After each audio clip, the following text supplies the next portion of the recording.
Então vamos falar agora aí sobre a forma normal de Greibar, né? Essa daqui, ó. Estar na forma normal de Greibar significa ter produções nesse formato aqui, ó, do não terminal, sendo uma GLC, né, um não terminal do lado esquerdo, gerando um terminal do lado direito e uma sequência de não terminais, ó. A definição do alfa aqui é justamente essa aqui, ó. O alfa pertence a V asteriscos, quer dizer que pode ter 0 ou mais repetições de elementos de símbolos não terminais. Exemplos, né? Para estar na forma normal de Greibar. Então eu posso ter um terminal e outro não terminal, um terminal e dois não terminais, ou vários não terminais, que seja, né? E posso ter também 0 não terminais, ou seja, posso estar nesse formato de gerar apenas um terminal. E o que não estaria na forma normal de Greibar? Qualquer de situações dessas aqui, né? Para exemplificar. Eu comecei com terminal, não terminal, mas aí tinha um terminal. Ou então não comecei com terminal, não pode, né? Então tem que ter pelo menos um terminal iniciando o lado direito da produção, para que depois eu possa ter os não terminais à vontade. Ter mais de um terminal também não pode, né? Mesmo aqui, ó, que aparentemente, né, tinha terminais e não terminal, mas é mais de um terminal. Não pode também. Tem que ser apenas um terminal e uma sequência de não terminais. Então todos esses casos aqui são casos que não são FNG, todos esses casos aqui são casos que atendem a FNG. Nesse caso, para a gramática estar na FNG, todas as produções têm que estar em um desses formatos aqui, ó, né? Então, como pegar uma gramática qualquer e colocar na forma normal de Greibar? Primeiro passo assim, né? É que o ponto de partida mesmo para se colocar na forma de Greibar não é qualquer gramática. Essa gramática ela tem que já estar simplificada. Ela tem que ter passado por aquelas 3 etapas que nós estudamos anteriormente de simplificação de GLCs, né, de gramáticas livres de contexto, e elas normalmente são aplicadas naquela sequência: a eliminação das produções que geram cadeia vazia, depois as eliminações das produções da forma A gera B, e finalmente a eliminação dos símbolos inúteis. Depois que passou por todo esse processo, a gramática original, né, que o seu conjunto P vai ser renomeado de P para P1, e a primeira etapa que nós vamos fazer aqui nessa gramática, então, para conduzir a conversão para Greibar, seria então de pegar essa daí, que seria essa primeira etapa aqui do algoritmo, ó, a renomeação de todos os não terminais para um sistema indexado. Então, supondo que essa gramática aqui já passou pelo processo de simplificação, então nós vamos atribuir um sistema indexado, que significa, eu vou pegar cada não terminal e vou eleger uma letra, por exemplo, o A, e eu vou trocar o nome dele por essa letra indexada. Então, assim, se eu tiver diferentes letras, A, B, C e D, eu vou padronizar para todo mundo ficar na mesma letra, ou seja, na letra A, e a diferença entre A, B e C vai ser A1, A2, A3. Nesse caso aqui eu tinha S e A, e eles passaram a ser então A1 e A2. Se eu tivesse S, A, B, por exemplo, eu ia ter A1, A2, A3. O S seria o A1, o A o A2 e o B o A3, e assim por diante. Então, atendendo a esse primeiro passo, a renomeação dos não terminais significa então atribuir uma letra indexada para cada um desses não terminais e reescrever a gramática, então, nesse novo sistema, onde o S vai ser o A1 e o A vai ser o A2. Então, reescrevi toda a gramática aqui. Segundo passo, né? Entrar no processamento desse algoritmo. Por que então eu tenho aqui esse passo aqui, ó, P3 recebe P2? Porque o conjunto original, né, foi P, que era a gramática original. Essa gramática P passou por uma transformação de simplificação e virou um P1. E esse P1, depois da renomeação para esse sistema indexado, passou a se chamar P2. E esse P2 agora vai ser copiado para um conjunto P3 porque vai sofrer novas transformações. Nesse primeiro algoritmo que nós vamos ver aqui, ele está dividido aqui, ó, em 2 etapas.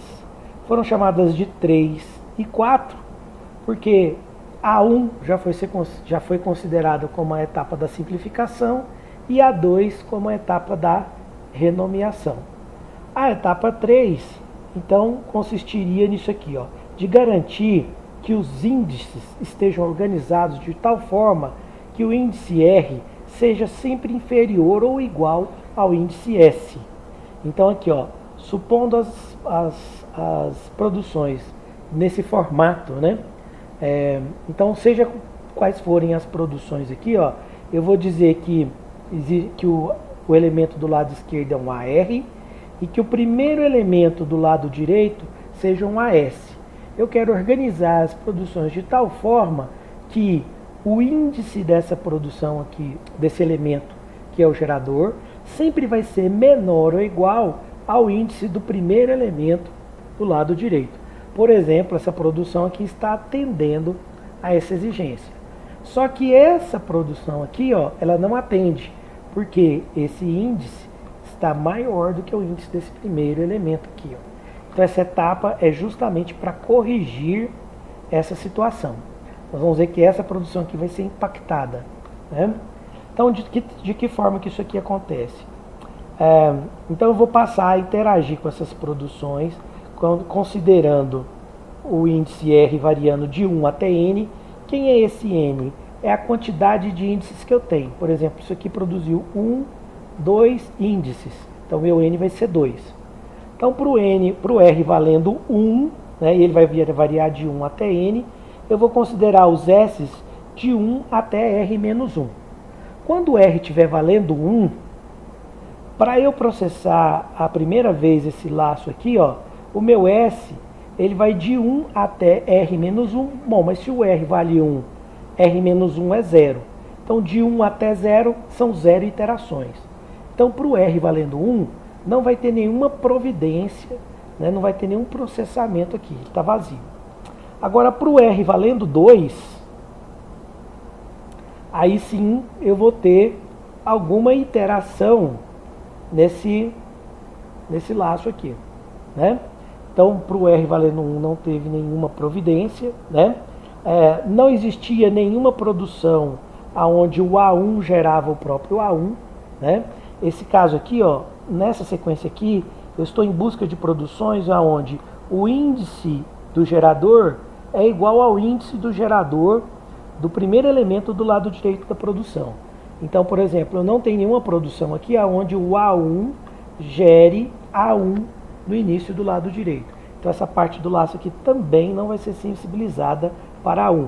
Então eu fico com a etapa de R aqui vazia. Agora para R valendo, então nessa iteração não aconteceu nada. Com o R valendo 2, agora os elementos, né, vão acontecer aqui, ó, vai ser impactado. O que vai acontecer? Para o R valendo 2, eu vou processar agora o S de 1 até R menos 1. Então eu vou processar o S vai começar valendo 1, né? Vai processar até R menos 1, R menos 1 vai ser 2 menos 1, que vai dar 1. Então é um laço que, para esse caso aqui, vai acontecer uma só vez, com o R valendo 2 e o S valendo 1. O que vai acontecer? Eu vou excluir produções onde o R valendo 2, né? Então, se o R vale 2, eu vou ter A2, e se o S vale 1, eu vou ter o primeiro elemento aqui, A1. Então, vou buscar no meu conjunto de produções alguma produção que esteja na forma A2, gerando A1 e mais alguma coisa. Então, onde eu tenho isso? Justamente aqui, né? O A2 gerando o A1 logo no início da produção. Então, essa é a produção de interesse. Nessa produção de interesse, o que estiver à direita desse A1 vai ser denominado alfa. Então, o que eu tenho à direita desse A1 aqui? Eu tenho um outro A1. Então, seja o que for que estiver do lado direito. E em qualquer quantidade, viu? Então, se aqui tivesse terminais, mais de um, se tivesse vários não terminais, né? Isso seria trabalhado nesse momento aqui. Ou seja, é tudo que estiver à direita desse A1 aqui. Vai ser denominado alfa. Então a produção que se encaixou nesse perfil aqui foi essa daqui, que identificou como alfa o A1. E qual que é a providência que eu vou fazer com ela aqui, né? Ó? a produção que está nesse formato, ela vai ser excluída. Então, por isso que eu passei um X aqui, ó, em volta dessa produção, porque ela vai ser retirada da gramática. E é como eu expliquei para vocês, né? Toda exclusão que acontece na gramática precisa de uma compensação. Então, o que é que vai acontecer para compensar a saída dessa produção da gramática? Olha aqui, para toda AS gerando beta, ou seja, quem é AS no meu processo aqui? Ó? Se o S vale 1, AS é o A1. Então eu estou me referindo aqui, ó, quando eu digo AS gera beta, eu estou falando que eu quero tudo que o AS gera. Então vamos procurar tudo que o A1 gera. Ó. O A1 gera duas coisas aqui, né? Ele gera em duas situações. Aquilo que ele gera vai ser denominado de beta, justamente por causa dessa proposição aqui, ó. Certo? Por causa dessa proposição, eu vou denominar tudo que o A1 gera de beta. E o que ele está dizendo aqui? É para eu adicionar como compensação da saída daquela produção que foi excluída, essa daqui, né? Ela vai ser excluída da gramática. É para adicionar o AR gerando beta alfa. Então, se isso aqui é um beta e isso aqui é um alfa, eu vou acrescentar então o AR gerando esse beta e esse alfa. Só que eu tenho mais do que um beta, né? Então eu tenho que é mais de uma produção, não vai ser só essa.